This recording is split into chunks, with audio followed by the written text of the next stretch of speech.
So ask yourself the question, people who know you, would they know you as someone who trusts God, who obeys God, someone who attempts to walk in His will? Or do they just know you as a person who sort of just does whatever comes naturally, and you want to be happy and you want to be successful and you want to fit into the ways of the world? God did not allow you to be born just to do any old thing you wanted to do. That wasn't His plan. Watch carefully as the Apostle John defines darkness in his context. Darkness comes in a lot of different ways, but what John's talking about here is understanding the work of the Holy Spirit in your life. If you will acknowledge that work and agree with what the Holy Ghost is doing in your life, you won't walk in darkness.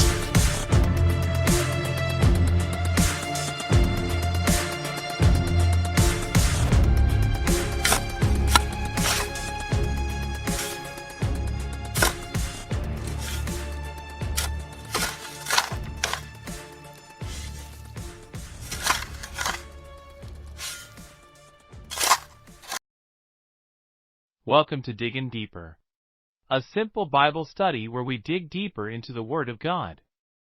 Thank you for joining me today.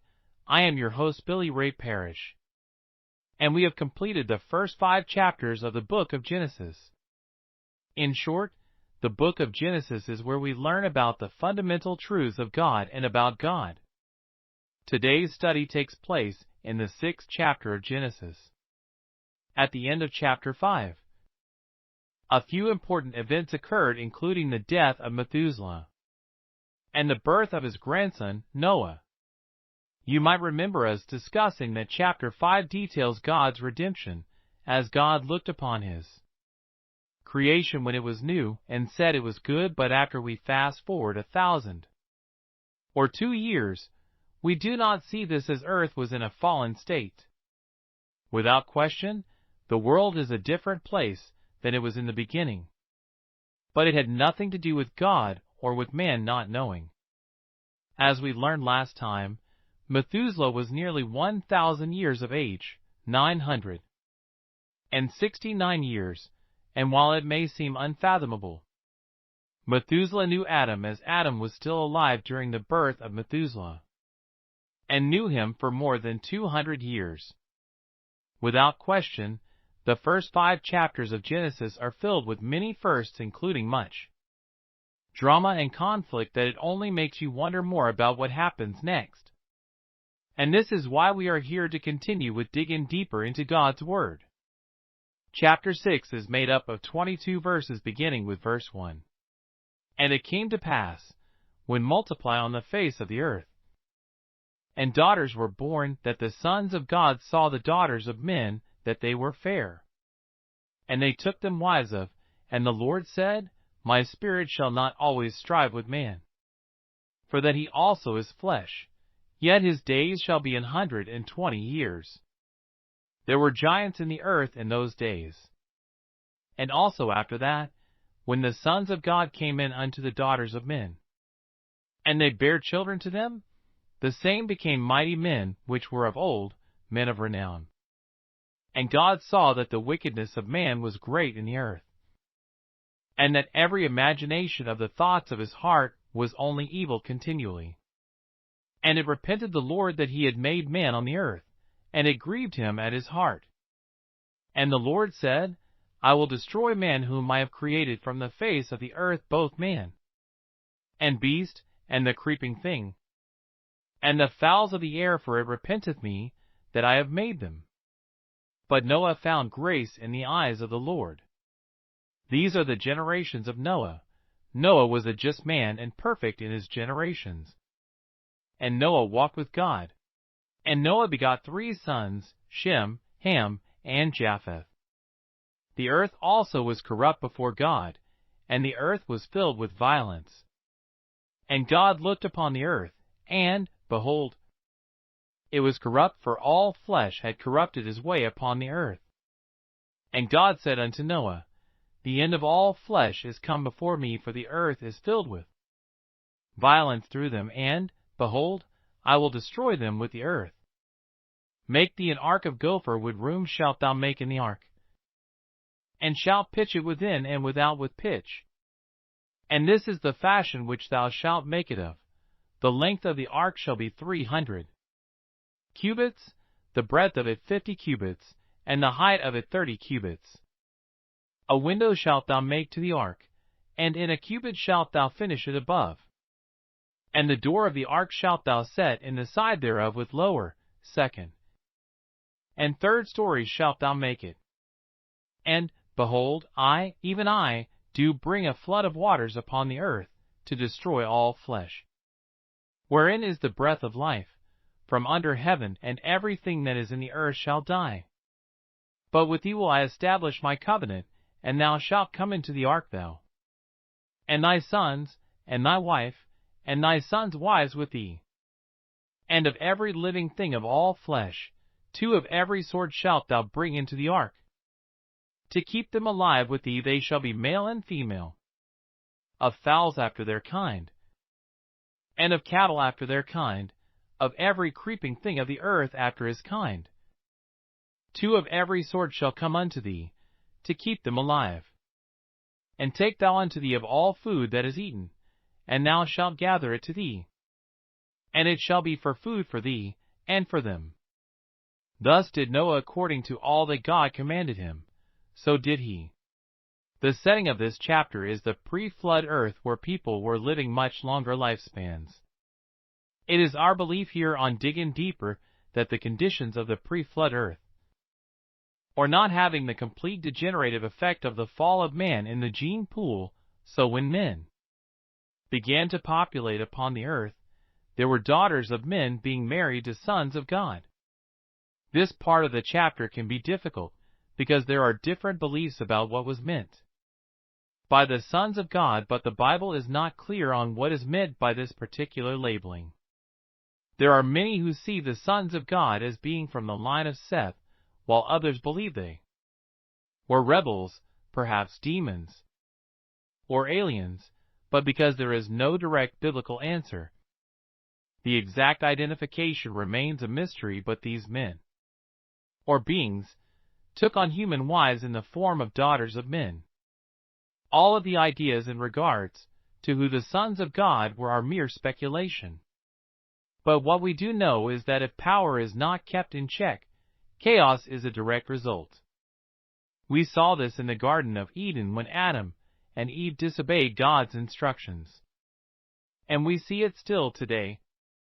But these sons of God were marrying daughters of men, which was an example of an intermarriage, of an ungodly marriage, because there is not a whole lot to work off of.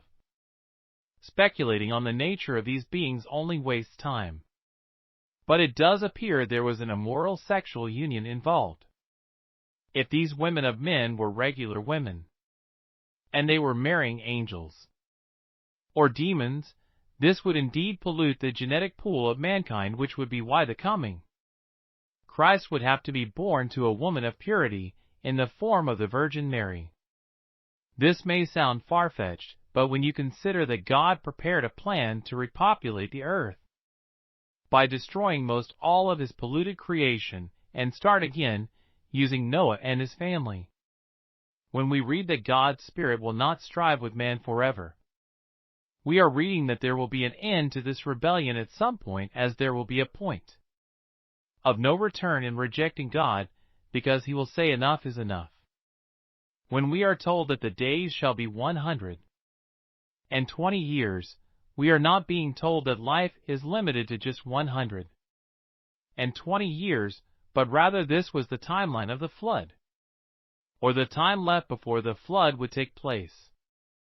Of course, there are other interpretations, but we at Digging Deeper believe that his days shall be 120 years refers to the time of left for the flood. In other words, the flood would occur 120 years after the announcement. The giants upon the earth is one more illustration that the sons of God were not regular human men, but another ungodly existence.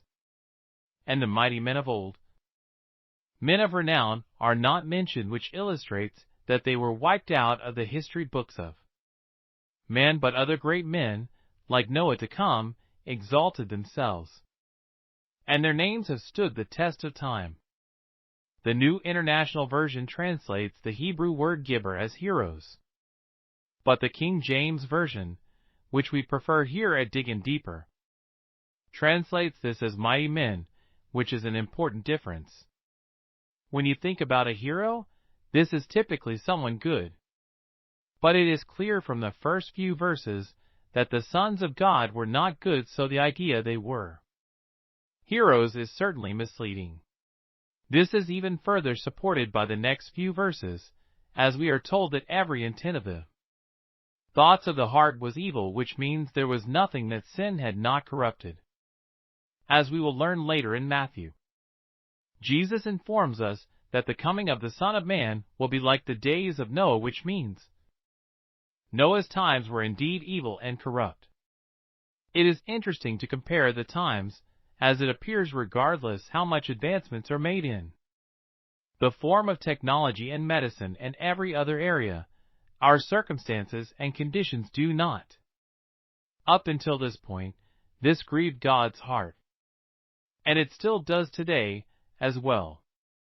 But this does not mean that this was a surprise to God, as God knows all things. You may ask yourself why God would create a creation that would turn against Him or disobey, which is a good question.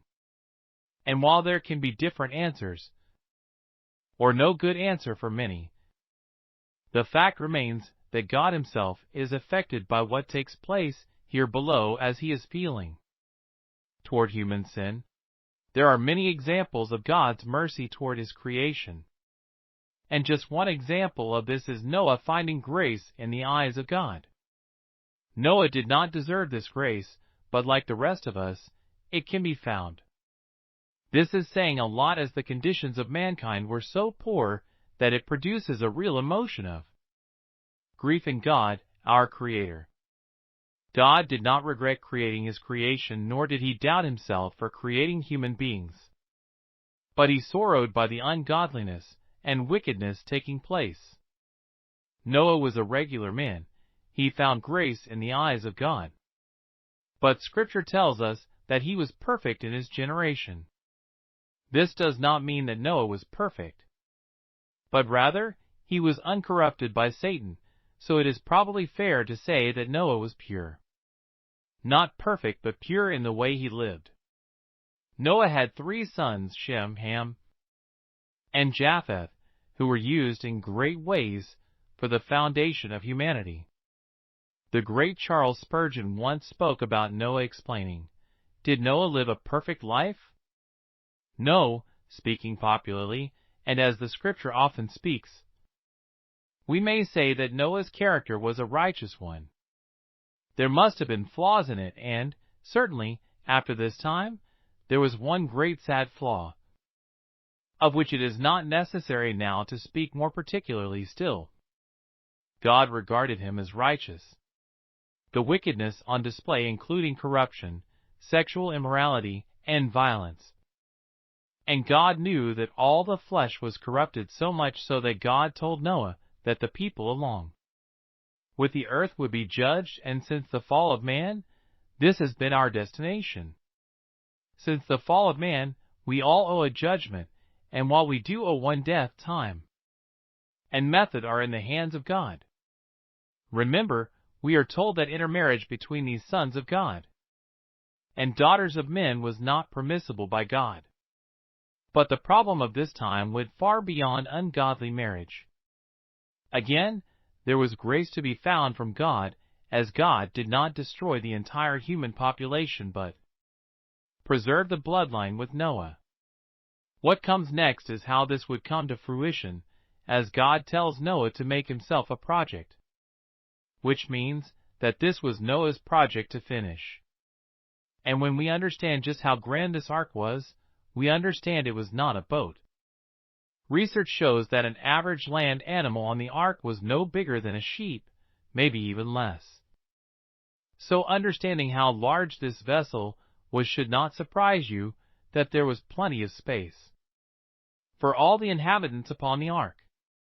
The idea of an ark was probably confusing to Noah because, at this point in history, it had never rained before, so imagine the amount of faith that Noah had to take on a project for something that he, nor anyone else, had ever experienced up until that point.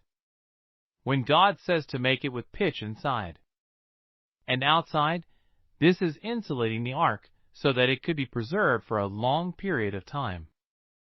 For me, it sounds like God had meant for the structure to last longer than just the month, or so it would be used. And when you research the ark and the historical documents of it, this is a fair conclusion to reach. Everything upon the earth shall die, or everything that was upon the earth that was not inside the ark shall die. And again, imagine the amount of faith it took for Noah to take on this project. 2 had never rained before, and God was letting Noah know that nothing would be the same ever again. It probably can be said that Noah was called to be an essential part of the judgment of this world. But despite the judgment that was to come upon the earth, God made a covenant with Noah as a way to make salvation possible for the earth. Inside the ark was Noah and his family, his wife, 3 sons, and their wives, and all the different animals, not to mention all the food that he could gather. Considering all the circumstances surrounding this situation, this was a very task-oriented projected.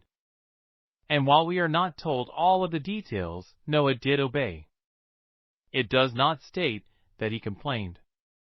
And maybe he did, but at the end of the day, he did as instructed, which is one more illustration that Noah was perfect in his generation, and is an example of how we are to live today. First, notice that in Noah's case, faith was the first principle. The text begins, by faith Noah. We shall have to speak about his fear. Being moved by fear, we shall also remember his obedience. For he prepared an ark to the saving of his house. But you must take distinct note that at the back of everything was his faith in God. Charles Haddon Spurgeon, June 1st, 1890. We have reached the end of our Bible study today for Genesis chapter 6. Genesis chapter 5 outlined for us a better picture of the early earth from Adam through Noah, from the beginning to God's redemption of the earth. Join us next time for our Bible study here on Digging Deeper, as we simply dig deeper into the Word of God. I am your host, Billy Ray Parrish, and until next time, thank you for joining us. Stay safe and God bless.